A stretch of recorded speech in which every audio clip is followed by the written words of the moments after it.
ইউনিভার্সিটির ফাইনাল ইয়ারের রিপোর্টের কাজের জন্য ইন্দোনেশিয়ার এক গ্রামে যায় ৬ জন স্টুডেন্ট। সেখান থেকে ৪ জন বেঁচে ফিরলেও বাকি ২ জন মারা যায় সেখানকার অশুভ আত্মাদের হাত। ২০১৩ সালে ইন্দোনেশিয়ান এক রিপোর্টারের কাছে এক মেয়ের শেয়ার করা সত্য ঘটনার উপরে বেস করে এই মুভিটি নির্মাণ করা হয়। মুভিটি ইন্দোনেশিয়াতে এখন পর্যন্ত ইনকাম করা সর্বোচ্চ আয়ের মুভি। তো মুভির শুরুতে ২০০৯ সালে ইন্দোনেশিয়ার একটি গ্রামে ইউনিভার্সিটির ৬ জন স্টুডেন্ট আসে তাদের ফাইনাল ইয়ারের রিপোর্টের কাজে, যেখানে তাদের অ্যাসাইনমেন্ট থাকে গ্রামটিতে কিছু সোশ্যাল ডেভেলপমেন্টের কাজে। গ্রামটিতে আসতেই মেইন ক্যারেক্টার নূর ভয় ফিল করে। কেন জানি তার কাছে গ্রামটি সুবিধার মনে হচ্ছিল না। গ্রামটির সবকিছু কেমন জানি থমকে আছে মনে হচ্ছিল, এমনকি কোনো একটা গাছের পাতাও জানি নড়ছিল না। নূর গাড়ি থেকে নামতেই গ্রামের একজন তাদের সফট সিগন্যাল দেয় এখানে না থাকার জন্য। তারা এখানে আসতেই গ্রামের মানুষ তাদের এখান থেকে চলে যেতে বলে। তারা চাচ্ছিল না তারা কোনো ডেভেলপমেন্টের কাজ গ্রামটিতে করুক। স্টুডেন্টরা গ্রামের প্রধানের কাছে যায় পারমিশন নিতে।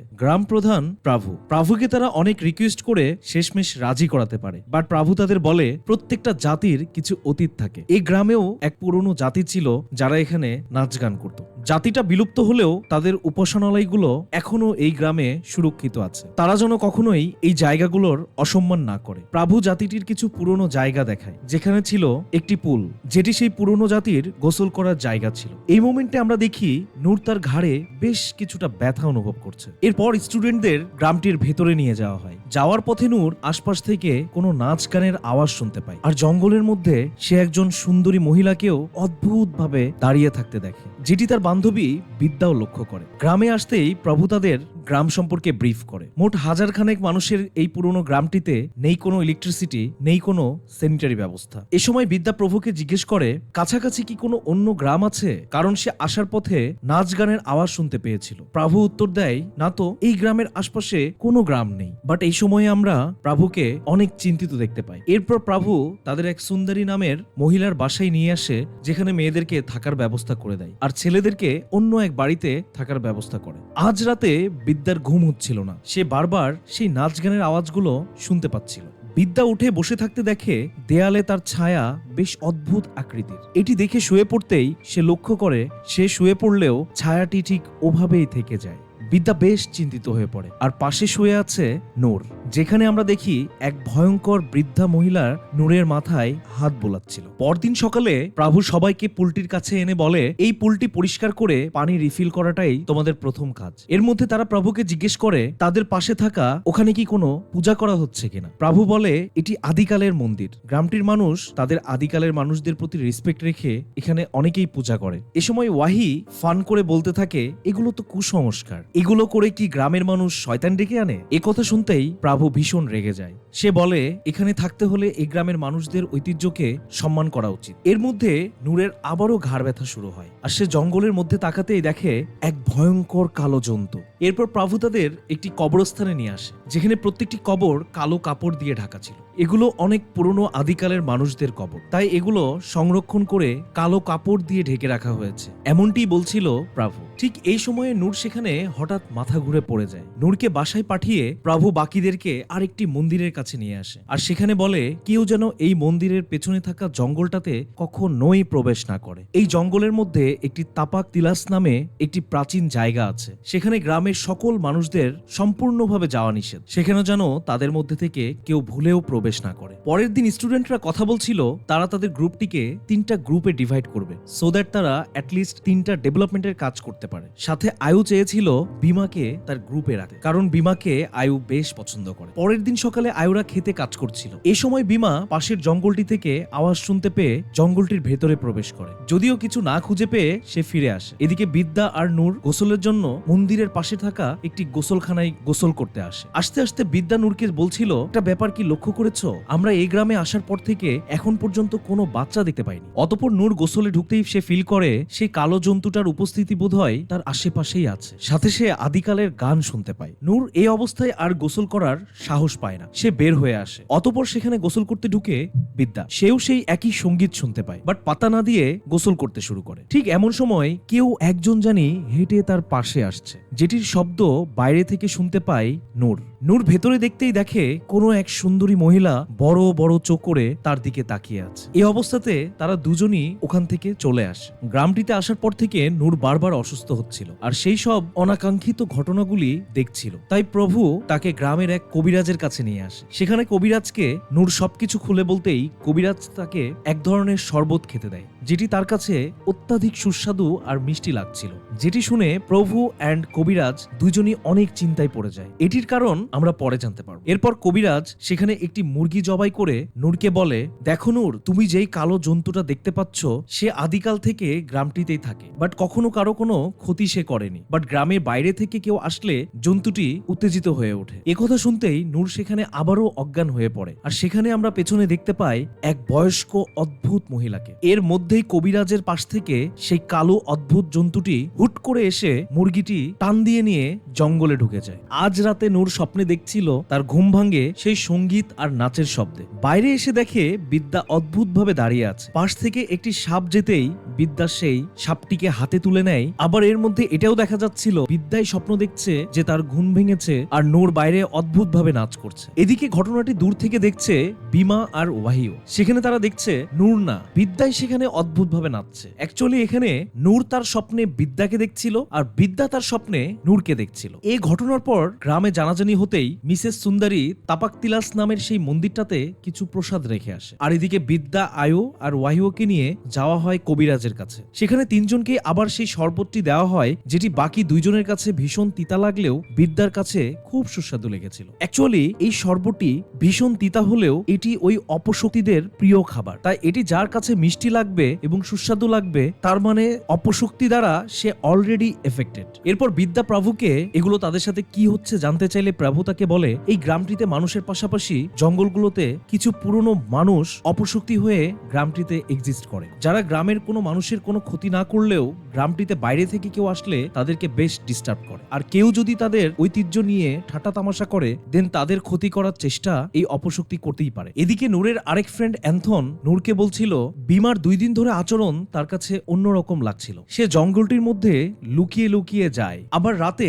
বিমার রুম থেকে কোনো মেয়ের আওয়াজও পাওয়া যাচ্ছে। নূর একথা শুনতেই অন্থনকে নিয়ে বিমার রুমে যায়। বিমার রুমে যে দেখতে পায় একটি প্রসাদের থালি। রুমের আলমারি খুলতেই বেরিয়ে আসে এক সবুজ বর্ণের বড় একটি সাপ। সময়ের সাথে সাথে সবকিছু আরো ঘোলাটে হতে শুরু করে। আজ রাতে বিমাকে আমরা একাকী জঙ্গলটির মধ্যে যেতে দেখি। সম্ভবত সে তাপাক তিলাসের দিকেই যাচ্ছিল। আর অন্যদিকে নূর নামাজ পড়ছিল। এ সময় বিদ্যা চা বানাতে রান্নাঘরে ঢুকলে দেখতে পায় নূর সেখানে অলরেডি চা বানাচ্ছে। বিদ্যা প্রচন্ড ভয় পেয়ে যায়। নূর এখানে চা বানাচ্ছে, তাহলে রুমে নামাজ পড়ছে কে? বিদ্যা রুমে আসতেই দেখে নামাজে কেউ নেই। বিদ্যা সেখানে ভয়ে কাঁপতে থাকলে নূররা এসে তাকে পানি খেতে দেয়। এ সময়ে তার গলা থেকে চুল বেরোতে থাকে। পরিস্থিতি কিন্তু বেশ খারাপের দিকে যাচ্ছে। পরের দিন সকালে নূর দেখে আয়ু এবং বিমা কিছু একটা নিয়ে ঝগড়া করছিল। বিমা আয়ুকে কোনো একটা গোল্ডের বালা দিয়েছিল বিদ্যাকে দেওয়ার জন্য, যেটি আয়ু হারিয়ে ফেলেছে। এদিকে বিদ্যার অবস্থা খুব একটা ভালো না। সে ভয়ে ভয়ে বাসার মধ্যে ঘুরছে। ঠিক এমন টাইমে ঘরের বাইরে কোনো এক বয়স্ক লোককে দেখতে পায়, যে কিনা রুমের মধ্যে কিছু একটা দেখে দৌড়ে চলে যায়। সেখান থেকে যে সে গ্রামবাসীকে নিয়ে আসে। সে নাকি রুমে বড় কোনো একটি সাপ দেখেছে, যদিও সবাই এসে সেখানে কোনো কিছুই খুঁজে পায় না। ওই দিন প্রভু সবাইকে ডেকে কালই এখান থেকে চলে যেতে বলে, কিন্তু আয়ু তাতে রাজি হয় না। সে বলে আর কয়েকটা দিন থাকতে পারলে তারা তাদের প্রজেক্টটি শেষ করে যেতে পারে। পরদিন সকালে নূর বিমাকে খুঁজে না পেয়ে সে জঙ্গলটিতে যেতে থাকে, কারণ সে সন্দেহ করেছিল বিমা নিশ্চয়ই ওই তাপাক তেলাস নামের জায়গাটিতে গিয়েছে। তো নূর তাপাক তেলাসে পৌঁছাতেই দেখতে পায় বিমা সেখানে একটি পুলে নগ্ন অবস্থায় গোসল করছে। আর সেখানে শুধু বিমা নয়, আয়ুও সেখানে বিমার সাথে। এই অবস্থা দেখে নূরের তো মাথা খারাপ হয়ে যায়। যেখানে প্রভু এখানে আসতে বারবার মানা করেছিল, তারা সেখানে এসেছে, তাও আবার এই পরিস্থিতি। বাট কেন যে তারা এমন করছে, এটার পেছনেও একটি রহস্য লুকিয়ে আছে। অন্যদিকে আজ বিকেলে বিদ্যা আর ওয়াহিও গ্রামের পাশের একটি বাজারে যায় বাজার করতে। দোকানদার তাদের গ্রামের বাহিরের মানুষ ভাবতেই জিজ্ঞেস করে ফেলে তারা কোথায় এসেছে। তারা পাশের গ্রামটিতে এসেছে শুনতেই দোকানদারের চোখ কপালে। দোকানদার তাদেরকে আজকে রাতে গ্রামে ব্যাক করতে মানা করে। সে বলে সন্ধ্যার পর এই গ্রামের রাস্তাটি দিয়ে তাদের যাওয়া একদম ঠিক হবে না, তাদের আজ রাত এখানেই থেকে যেতে বলে। বাট তারা তাতে রাজি না হতে দোকানদার তাদের এটাও বলে দেয় কোনো অবস্থাতেই তারা জানি যাওয়ার পথে রাস্তায় না থামে। বাট রাস্তায় তাদের বাইকটা নষ্ট হয়ে যায়। যেখানে ঠিক তার পাশেই একটি বুড়ো লোক বসেছিল। লোকটি তাদের বলে বাইকটা গ্রামের লোক ঠিক করে দিবে। তারা রাজি না হলেও কিছু লোক এসে বাইকটি নিয়ে যায়, আর বুড়ো লোকটি তাদের ওখানেই একটি অনুষ্ঠানে তাদেরকে আমন্ত্রণ জানায়। তারা সেখানে ঢুকতেই দেখে সেখানে কোনো নাচ গানের অনুষ্ঠান চলছে। সেখানে একজন সুন্দরী মহিলা নাচতে নাচতে তাদের সামনের দিকে এগিয়ে আসে। বিদ্যা কিন্তু মহিলাটিকে দেখে আতঙ্কিত হয়ে যায়, কারণ সে এই মহিলাটিকে কোথায় জানি দেখেছে। সেখানে তারা হরেক রকমের খাবার টেবিলে দেখতে পায়, যেখান থেকে কিছু খাবারও তারা ব্যাগে নিয়ে নেয়। এর মধ্যে তাদের বাইক ঠিক হয়ে গেলে তারা ওখানে আর এক মুহূর্ত দেরি না করে বের হয়ে আসে। আর অন্যদিকে দেখা যায় নূর বিমা আর আয়ুকে বকতে থাকে যে তারা তাপাক তিলাসের মতো একটা পবিত্র জায়গাতে যে কাজ করেছে তার পরিণতি নিশ্চয়ই ভালো হবে না। সেখানে বিদ্যা আর ওহিও আসতেই তারা সেই অনুষ্ঠানটির কথা বাকিদের বলতে থাকে, আর খাবারগুলো বের করতেই দেখে সেগুলো কোনো খাবার না। তারা যা নিয়ে এসেছে সেগুলি বানরের কাটা মাথা আর রক্তমাখা কিছু হাড় মাংস। আজ রাতে বিদ্যা পজেস্ট অবস্থায় নূরকে বলে নূর ভালো মেয়ে, সে ধার্মিক, আর সে এখনো এখানে কোনো পাপ কাজ করেনি, তাই তারা কোনো ক্ষতি তার করবে না। বাট সে যেন তার বান্ধবীদের বাঁচানোর চেষ্টা না করে। তারা পাপ করেছে, তার শাস্তি তারা পাবে। শেষে বিদ্যা মাথা নিচু করে সম্মান জানায় নূরের পেছনে থাকা সেই বৃদ্ধ মহিলাকে। আজ রাতে বিমা নূরের কাছে এসে তার সাথে ঘটে যাওয়া ঘটনা শেয়ার করে। বিমা বলে সে যেদিন এখানে প্রথম এসেছিল সেদিন সে স্বপ্নে দেখেছিল সে জঙ্গলের মধ্যে একটি জায়গায় যায়, যেখানে এক সুন্দরী মহিলা ছিল যার পাশে একাধিক সাপে পেঁচানো ছিল বিদ্যার শরীর। মহিলাটি তাকে বলে সে যদি বিদ্যাকে বাঁচাতে চায় তাহলে বিমাকে তাপাক তিলাসের পুলের পাশে থাকা একটি স্বর্ণের বালা নিয়ে এসে বিদ্যাকে দিতে হবে, আর সে যদি এটি করে তাহলে বিমা যা চাইবে মহিলাটি তাকে তাই দিবে। তাই বিমা লোভে পড়ে এই কাজটি করেছে। নূর এগুলো শুনে বিমাকে বলে তুমি কি বুঝতে পারছো তুমি যার সাথে চুক্তি করে এসেছো সে কোনো মানুষ না, এমন কারোর সাথে চুক্তি করার পরিণতি নিশ্চয়ই ভালো হবে না। পরের দিন বিদ্যা রুমে নূরের হাসির আওয়াজ শুনে রুমে ঢুকতেই দেখে নূর পজেস্ট অবস্থায় বিদ্যাকে চেপে ধরে, যার শরীরে ছিল সেই বৃদ্ধ মহিলার আত্মা। সে বিদ্যাকে বলতে থাকে আমি নূরকে প্রোটেক্ট করছি, নূরের কিছু হবে না, বাট তোমার দুই বন্ধু পাপ করেছে, তার শাস্তি মৃত্যু হবে, আর বাকি দুই বন্ধুকে তুমি সামলাও। তারা যদি আর কোনো পাপ করে ফেলে তাহলে কেউই তাদেরকে আর বাঁচাতে পারবে না। এই কথা বলতেই নূর নিচে পড়ে যায়। অতঃপর পরের দিন নূর সেই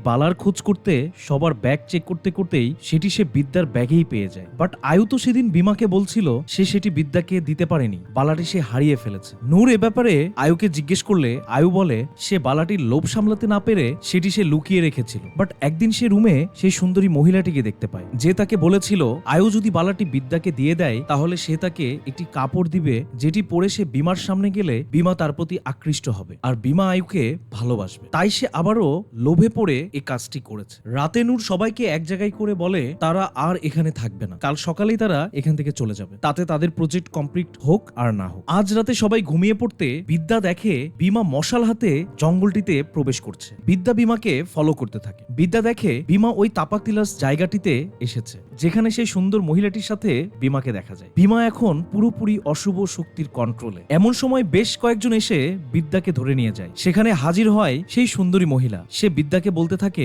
এই গ্রামের বাইরে থেকে এসে তাদের মধ্যে কেউ কেউ লোভে পড়ে পাপ করেছে আর পবিত্র জায়গাগুলিকে তারা অপবিত্র করেছে, তাই তাদের শাস্তি হবে। বাট বিদ্যার কিছু হবে না, কারণ বিমার করা চুক্তি অনুযায়ী বিদ্যার কোনো ক্ষতি তারা করবে না। বাট মহিলাটি বিদ্যাকে অনেক লোভ দেখায়। সে বিদ্যাকে বলে বিদ্যা যদি তাদের সাথে থেকে যায় তাহলে বিদ্যা যা চাইবে তাকে সেটাই দেওয়া হবে। বাট এটাতে বিদ্যা কোনোভাবেই রাজি হয় না। এদিকে হঠাৎ ঘুম ভাঙতেই নূর দেখতে পায় বিদ্যা তার পাশে নেই, আর তার পাশে থাকা আয়ু একদম অস্বাভাবিক, যেটি দেখে নূর কাঁদতে থাকে। আর অন্যদিকে আমরা দেখতে পাই আয়ু মহিলাটির কাছে নাচছে। দ্যাট মিন্স আয়ুর শরীর এখানে থাকলেও আয়ুর আত্মা তাদের কাছে। আয়ু অলরেডি তাদের দলের সদস্য হয়ে গেছে। আয়ু তাদের সাথে নাচতে থাকে আর সবাই সেখানে বিদ্যাকে ঘিরে রাখে। আসলে এরা কেউই মানুষ না। এদিকে গ্রামবাসী সবকিছু জানতেই নূর সবকিছু প্রভুকে খুলে বলে, বিশেষ করে আয়ু আর বিমা যা করেছে তাপাক তেলাসে। যেটি শুনতেই প্রভু বলে আয়ু আর বিমাকে তাহলে আর বাঁচানো সম্ভব না, বাট বিদ্যাকে বাঁচানো সম্ভব। তাই গ্রামবাসী সবাই জঙ্গলটির মধ্যে খুঁজতে থাকে, যেখানে তারা বিমার বডি পায়। তখন গ্রামের সবাই তান্ত্রিককে ডেকে আনে। তান্ত্রিক বলে বিমা আর আয়ুকে বাঁচানো সম্ভব না, তারা ওহির জালে আটকে পড়েছে, যারা কোনো মানুষ না, তারা হলো অনেক পুরনো জিনজাত। বাট বিদ্যাকে বাঁচানো সম্ভব যদি সে কোনো চুক্তি তাদের সাথে না করে থাকে। এরপর তান্ত্রিক প্রধানমন্ত্রীকে একটি রুমে যেতেই সেখান থেকে সেই কালো জন্তুটি রুম থেকে বের হয়ে তাপাক তিলাসের ওখানে পৌঁছে যায়, যেটি দেখে সকল অপশক্তি চুপচাপ দাঁড়িয়ে থাকে। আর বিদ্যা এই জন্তুটাকে ফলো করে ফিরে আসে গ্রামটিতে। পরের দিন সকালে আমরা দেখতে পাই বিদ্যা সেখানে ফিরলেও বিমা আর আয়ুর নিথর দেহ পড়ে আছে। তারা সবাই বুঝতে পারে তাদের অনেক বড় ভুল হয়ে গেছে। এরপর বিমা আর আয়ুকে শহরের একটি হসপিটালে অ্যাডমিট করলে সেখানে বিমা বেঁচে ছিল মাত্র 3 দিন আর আয়ু বেঁচে ছিল 3 মাস। গ্রামটি থেকে তারা 4 বন্ধুই কেবল বেঁচে ফিরতে পেরেছিল। তারা গ্রাম থেকে চলে আসার সময় প্রাভু নূরকে বলে এই গ্রামটিতে আদিকাল থেকে মানুষের পাশাপাশি অনেক অশুভ শক্তি এই গ্রামটিতে বসবাস করে, যাদের হাত থেকে রক্ষা পেতে এই গ্রামের অনেক মানুষ তাদের সন্তানদের বলি দিয়েছিল, যাদের কবরগুলি কালো কাপড় দিয়ে ঢাকা ছিল। তারপর থেকে গ্রামটি শান্ত হয়েছিল। আজ তারা তাদের ঐতিহ্যকে অপমান করায় তাদের সাথে এমন পরিণতি হয়েছে। পরবর্তীতে বিদ্যা আর নূর 2013 সালে একজন রিপোর্টারের কাছে এসব কিছু শেয়ার করে আর তাকে রিকোয়েস্ট করা হয়েছিল সে যেন তার রিপোর্টে কখনোই এই গ্রামটির সত্য নাম প্রকাশ না করে। তাতে পরবর্তীতে কিউরিয়াস মানুষ গ্রামটিতে গেলে গ্রামটির মানুষও যেমন ক্ষতির সম্মুখীন হবে, সাথে যে বা যারা যাবে তাদের জন্য সেটি ভালো কিছু হবে না। তাই ঘটনাটি সত্যি হলেও গ্রামটির নাম পরিচয় আজও সবার অজানা। আর এভাবেই শেষ হয় মুভিটির গল্প। নেক্সট ভিডিওতে আমরা নিয়ে আসবো এই মুভিটিরই সেকেন্ড সিকুয়েল। মুভিটির অত্যাধিক হিট হওয়াতে পরিচালক মুভিটির সেকেন্ড সিকুয়েল আনতে বাধ্য হয়। নেক্সট মুভিটি দেখতে আপনারা আমাদের চ্যানেলটি সাবস্ক্রাইব করে পাশে থাকবেন। ধন্যবাদ।